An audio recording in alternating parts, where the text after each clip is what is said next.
here's this mystery. Let me continue. Yes, it requires quietness. Yes, it requires focus and desire. Like I talked about in the last episode, you may be desperate enough. The nail may be sharp enough, as some may say, that you're desperate to hear his voice. Well, or you just need a refreshing wind or all of that. But even though quiet and stillness is essential for hearing God's voice, yet the still, quiet voice may not come to you in a time of stillness. Why I'm saying this?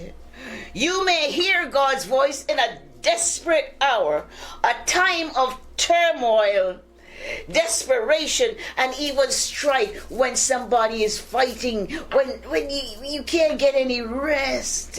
You're so far from the shepherd's voice. And yet, God does not have to be still. You have to be still. You have to hear. You have to listen. You have to be in the right attitude. I want to hear from God.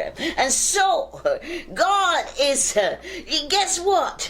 Why I'm telling you that you don't have to be in your bed in a quiet place always. Jonah was, let me take my time here. Jonah was deep in the belly of the big fish. And the Bible said that seaweed was wrapped around his head. And Jonah heard God's voice. Now tell me if he was in his bed. Tell me if he was quiet and the sea roaring and doing all kinds of stuff and the fish kicking up and vomiting him out. Tell me God spoke to Jonah. Oh, God, help me today.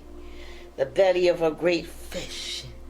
Paul on the way to Damascus, going about his murderous journey, exterminating Christians, and God spoke again out of the light.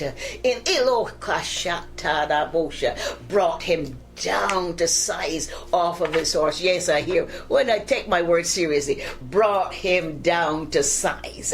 If there's anybody that I'm listening to me. You're coming down to size. Amen. Amen.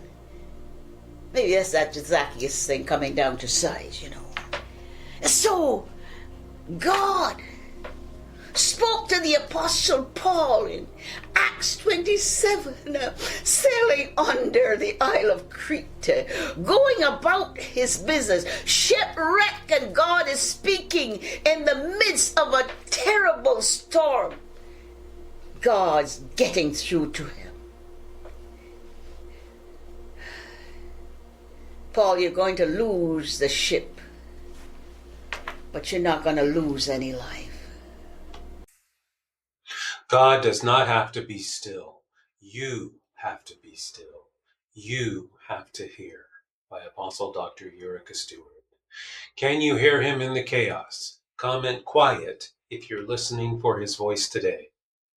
And follow for peace in the storm.